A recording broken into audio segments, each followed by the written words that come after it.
नमस्कार मंडळी, नवीन एका इंटरेस्टिंग व्हिडिओमध्ये सर्वांचं मनापासून स्वागत. मित्र, महाराष्ट्रातील दिव्यांग बांधवांसाठी ही व्हिडिओ अतिशय महत्त्वाची आहे. दिव्यांग हक्क अधिनियम 2016 नुसार महाराष्ट्र राज्य असेल किंवा केंद्र सरकार म्हणजे भारत सरकार असेल यांच्या माध्यमातून दिव्यांग बांधवांना वेगवेगळ्या कार्यक्षेत्रामध्ये 4% आरक्षण दिलंय. आता मित्रांनो, हे 4% आरक्षण खूप वर्षापूर्वीचं आहे. ज्या वर्षी किंवा ज्या वेळेस 7 प्रवर्ग म्हणजे दिव्यांगांचे जे काही प्रकार आहेत त्या प्रकारामध्ये जेव्हा फक्त 7 प्रकारांचा उल्लेख होता त्यावेळेस आपल्याला हे 4% आरक्षण दिलेलं आहे.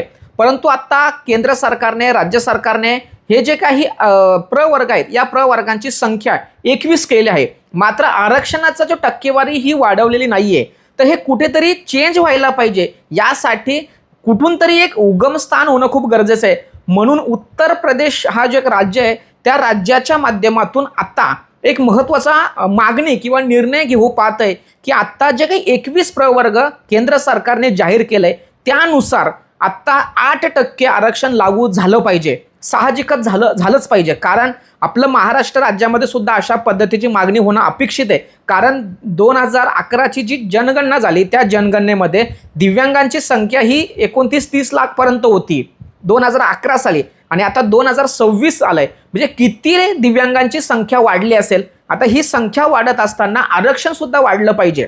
तुम्हाला सर्वांना ठाऊक आहे की कोणतंही जात प्रवर्ग असेल किंवा कोणताही व्यक्ती असेल त्याचं अस्तित्व कधी टिकून राहतं, त्याला समाजामध्ये एक वेगळं स्थान कधी निर्माण होतं ज्यावेळेस त्याच्याकडे काहीतरी आरक्षित जागा असेल किंवा एक वेगळ्या प्रकारचं आरक्षण असेल. तर दिव्यांग बांधवांना सुद्धा आरक्षण मिळालं पाहिजे, पण ते वाढीव स्वरूपामध्ये मिळालं पाहिजे. जे 4% आहे त्यापेक्षा 8% होणं खूप गरजेचं आहे. कारण आता दिव्यांगांची लोकसंख्या खूप वाढली. त्याचबरोबर जे विभाग आहेत ते विभाग सुद्धा खूप वाढलेत. म्हणजे शासकीय कार्यालय असतील किंवा योजना असतील, सेवा असतील, वेगवेगळ्या ठिकाणी आता खूप मोठ्या प्रमाणामध्ये प्रकार वाढलेले आहेत. कार्यालयांची किंवा पदांची संख्या वाढलेली आहे. आणि प्रवर्ग म्हणजे विशेष करून 21 प्रवर्ग झालेत. मग आता 21 प्रवर्गाच्या नुसार आता हे 4% खूप कमी आहेत. समजा एका ठिकाणी जर 1000 जागा असतील, एका विभागामध्ये जर 1000 जागा असतील तर त्या ठिकाणी जर 4% जर भरलं तर फक्त 40 लोकांना दिव्यांग बांधवांना संधी मिळते. तेच जर आपला 8% असेल तर 1000 ठिकाणी 80 लोकांना त्या ठिकाणी सहभाग किंवा भाग घेता येतो किंवा त्या ठिकाणी त्यांना जागा निश्चित करून लाभ मिळतो. म्हणून मित्रांनो, ज्या पद्धतीने उत्तर प्रदेशमध्ये अशा पद्धतीची मागणी केली आहे, आता तुम्ही सांगाल सर असं काय, त्याचं काही निर्णय परिपत्रक वगैरे काय, तुम्हाला स्क्रीनवरती दाखवतोय. हे जे स्क्रीनवरती जे परिपत्रक आहे, परिपत्रक नाही होणार, मागणी अर्ज आहे. हे मागणी अर्ज तेथील दिव्यांग सक्षमीकरण विभागाच्या माध्यमातून मुख्य सचिवांपर्यंत त्यांच्याकडे तो पत्र पाठवलेला आहे.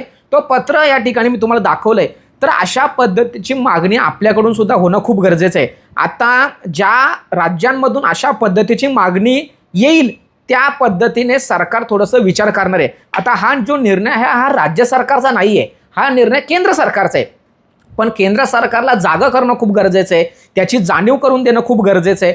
त्यामुळे मित्रांनो, आपल्या राज्यातून सुद्धा अशा पद्धतीची मागणी झाली गेली पाहिजे. आपण सुद्धा संबंधित आयुक्त कार्यालय असेल किंवा महाराष्ट्र शासन असेल यांच्याकडे या संदर्भात मागणी करणार आहोत. फक्त मी एकटा मागणी करून होणार नाहीये, तर महाराष्ट्रातील अनेक जे दिव्यांग बांधव आहेत ज्यांना शक्य आहे त्यांनी त्या संदर्भात पत्रव्यवहार करून मागणी केली पाहिजे.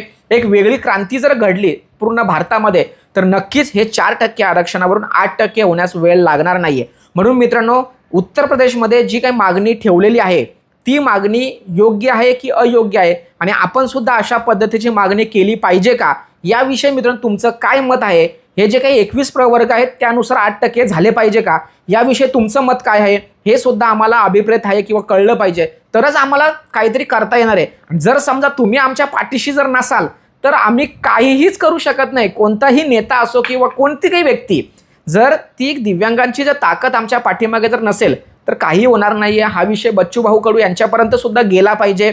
जे काही दिव्यांगांसाठी काम करतात संस्था असतील, व्यक्ती असतील, त्यांच्यापर्यंत हा विषय गेला पाहिजे. सर्वांनी एकजुटीने प्रयत्न करून जर ह्या विषय जर छेडला तर नक्कीच आपल्याला लोकसंख्येनुसार आरक्षित ज्या काही जागा आहेत 4%वरून 8% होण्यास वेळ लागणार नाही. ही महत्त्वाची मागणीविषयी तुम्हाला काय वाटते प्रत्येकाने कमेंट्स करा. भेटूया पुढील व्हिडिओसह. तोपर्यंत धन्यवाद. जय हिंद, जय महाराष्ट्र.